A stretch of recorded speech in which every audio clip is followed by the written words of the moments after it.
Hello chess fans, this is Rick from Chess to Impress. Even the best players of all time make mistakes. This video is about Garry Kasparov's shortest loss against a human opponent. He also lost an even shorter game against the Deep Blue IBM computer. I've made a separate video on that, that's video number 35 on my channel. But this is the shortest loss against a human opponent in a classical time control game. It was at the 2003 European Club Championships held on Crete in Greece and were on the 3rd of October 2003. Kasparov's opponent was Alexander Guzman, born and raised in Ukraine but since 1992 living in Israel. Strong grandmaster with a rating at the time this game was played of 25-74. Let's look at the game. Guzman is white, Kasparov is black. Knight f3, d5, d4, knight f6, c4, and with c7, c6, Kasparov enters the Slav defense. Knight c3, and with e6 we are in the semi-Slav. e3, here the main move is knight b to d7, but Kasparov's move a6 is also perfectly playable. b3, bishop b4, attacking the knight, pinning the knight, and Guzman played bishop d2, solving those two problems in one move. Castling, and Guzman continues his development with bishop d3. Knight b d7, and here the main move is castling, but Guzman played another move which is perfectly fine, queen c2. Kasparov thought that his bishop on b4 was not doing that much anymore, so he rerouted it back to d6. And Guzman played knight c3 to e2, bringing his knight over to the king side. c5. Weaker players get very nervous by this nerve square, as it's called in some languages. The pawns on c4, d4, c5 and d5. Weaker players cannot look at that for very long and quickly take one of those pawns. But Guzman is not nervous and castles. Kasparov is not nervous either and plays b6. But now Guzman takes on d5, not because he was nervous about that little nerve square, but because he sees square f5 as a good square for his knight. Kasparov plays the best move, e takes d5, and now indeed that f5 square has become vacant for a white piece. Knight c3 on its way to that square, and bishop b7. Knight f5.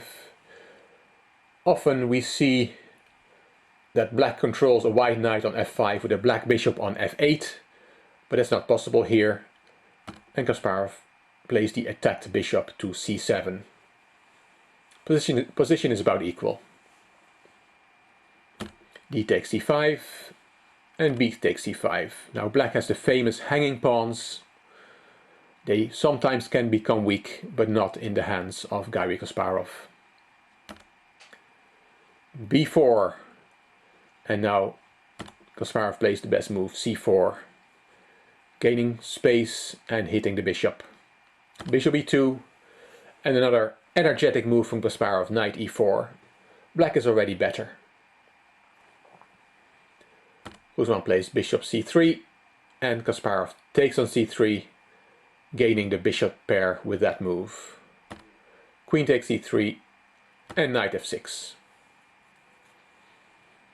This position was judged by Guzman as complicated and by Kasparov as inferior for white.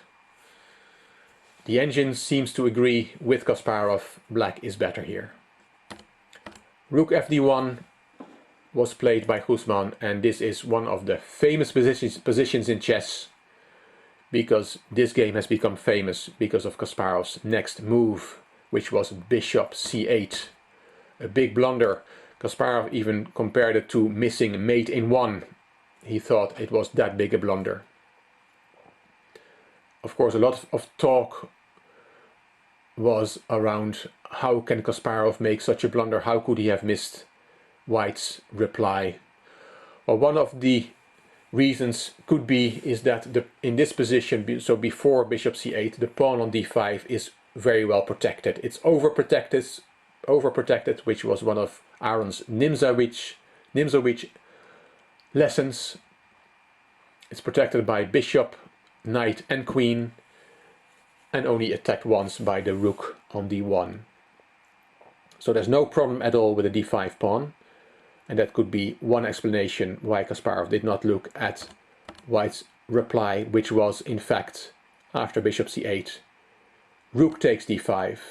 A very strong move, not only winning a pawn, but winning the game. Why is it so strong? That rook cannot be taken. If the knight takes, then there's queen takes g7, checkmate. If the queen takes, there's knight e7, king h8, knight takes d5. And after knight takes d5, queen takes e4. Black does not have enough material for the queen. Also taking on f5, which is of course the idea behind bishop c8, to get rid of that knight on f5. But bishop takes e5 is not good enough either, because of rook takes d8, rook f takes d8, and queen takes c4. Very similar to the previous variation. Black doesn't have enough material for the queen. So Kasparov played queen e8, a very sad move to make, and then resigned after Guzman took the second pawn on c4. Well, why resign? You're only 2 pawns down. There's many games being saved from 2 pawns down. Sometimes sometimes one of the players who's 2 pawns down has enough compensation for the 2 pawns. Sometimes a player is even better being 2 pawns down because there's other factors in the position, but not in this case. There's really nothing to play for Black. There's no weaknesses in White's position. All White's pieces are beautifully placed. The rook can still not be taken because of queen takes g7 checkmate.